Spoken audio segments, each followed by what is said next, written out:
Nakadawat og report ang kagamhanan sa dakbayan sa Lapu-Lapu kabahin sa illegal nga kalihukan sa usa ka business processing outsourcing sa dakbayan.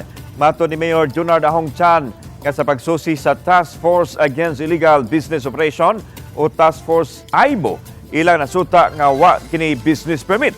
Lakip sa miuban sa inspeksyon mao ang Criminal Investigation and Detection Group Lapu-Lapu City Field Office.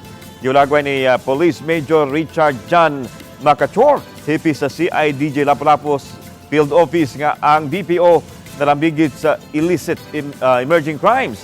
Naglambigit kini sa mga tao nga nagpatuo nga independent literary agency nga gipunting nilang mabiktima ang mga authors ug ang writers.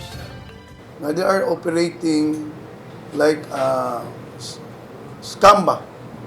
Mura ko publishing, kunyag maka-invest ka dahil hindi ko iputol dayon makasuod ng kwarta ba. This operation is highly organized. Ang ginagawa nila is halimbawa na market kita na interested ka to produce or publish my book.